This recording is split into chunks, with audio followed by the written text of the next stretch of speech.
Living through the past few months has highlighted the importance of health and well-being for us all, perhaps particularly for young people whose present and future lives have been shrouded in the kind of uncertainty that the pandemic has brought. But health and well-being have always been at the heart of living a fulfilling and happy life. And that's why health and well-being are right at the heart of the new curriculum for Wales. They're one of the 4 purposes which underpin all that happens in a school, both the curriculum but also the nature of the teaching and learning process. But they're also one of the 6 areas of learning and experience, equal to the other 5. What does that mean in practice? Well, as I've hinted, one of the key things is to ensure that health and well-being is central to the curriculum and not a peripheral extra, which has too often been the case in the past. But it's also not a list of do's and don'ts. It's not preaching at young people about what they ought to do and ought not to do, but helping them to have the confidence and the insights to make the right decisions for themselves. That means developing the kind of values and ethical understanding that underpin the decisions we take as we live our lives. That means understanding the nature of how to establish constructive relationships with other people, developing the kind of empathy that allows us to understand the nature of what's happening in their lives, as well as what's happening in our own. Health and well-being, of course, matter in their own right, but they're also integral to broader educational success. That's why the balance in curriculum for Wales means that health and well-being is not only part of the educational aspect of the curriculum, but is also central to helping young people to develop as well-rounded individuals ready to thrive throughout their lives.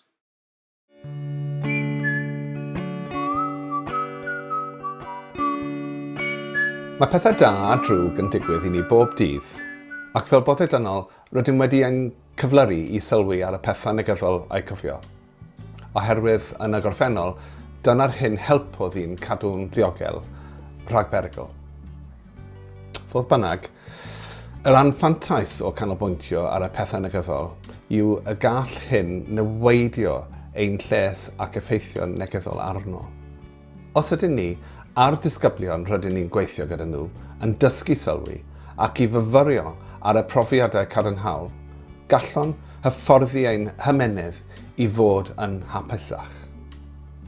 Mae'r fideos hyn yn helpu athrawon a phlant i sylwi ar y 6 maes lles cadarnhaol. Rydyn ni wedi bod yn ffilmio pobl go iawn sydd deall pob un ohonyn nhw mewn dyfnder, ac mae ganddyn nhw eu persbectif unigryw eu hunain. Ac yna, ar ôl hynny, mae'r arbenigol ymddygiad wedyn yn esbonio pam bod pob un o meysydd hyn o fydd i ni. Ac yn olaf, mae yna awgrymiadau ymarferol y gallwch ei defnyddio yn yr ystafell ddosbarth i helpu disgyblion i wneud y newidiadau bach hynny a fydd yn gwella eu lles dros gyfnod o amser. There's a quote, it's attributed to William James, the father of modern day psychology, that says that he thought that in his generation the greatest achievement was to discover that we could change our own attitude. We could change our own thinking, the way we think, the way we interpret the world. And of course, Viktor Frankl, in his wonderful little book, Man's Search for Meaning, says very similar, that it was the last of the human freedoms to choose one's own attitude, to choose one's own way. And that's what this is all about. Our emotional state is dictated by our neurobiology, and our biochemistry is impacted by many things, and we can do so deliberately, including changing our physiology, how we think, the conversations we have with ourselves and with other people. All of the facets of well-being that we're going to explore are inextricably linked. You'll hear from me after each introduction by the inspiring people who are telling us their experience of one of the facets of well-being. I'm going to, in just a few minutes, give those of you who like to know such things the why and the how that particular facet impacts on our neurobiology and therefore on our well-being. Neuroscience is a developing field. We're learning new things every day about our extraordinary system. What I'll be sharing is a simplified version of a very complex neurobiology, and we'll be talking about the main biochemicals that are involved. I hope it whets your appetite to want to know more.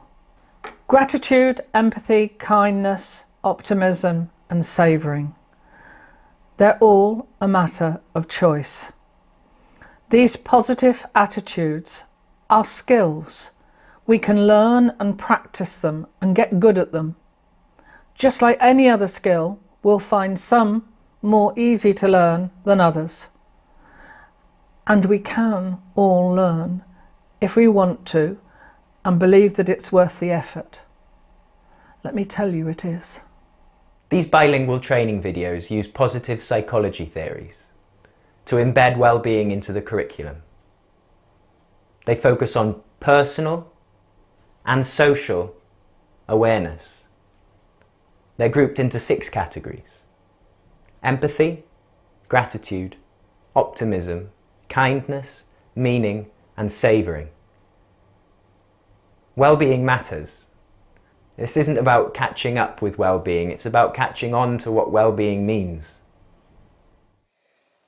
Dangosodd ymatebion I fy holiadu'r coronavirus a fi, bod llawer o blant wedi ffynnu yn ystod y cyfnod clo nôl ym mis Mawrth, roedd rai wedi ei chael hi'n anodd.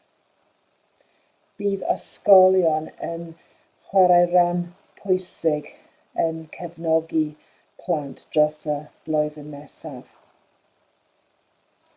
Mae'r adnodd hwn yn helpu chi cefnogi lles dysgwyr wrth annog iddyn nhw fagu gwerthoedd, diogarwch, empathi a charedigrwydd. Hoffwn dymuno'r gorau i chi wrth i chi cefnogi dysgwyr yn ystod y cyfnod newydd a heriol hwn.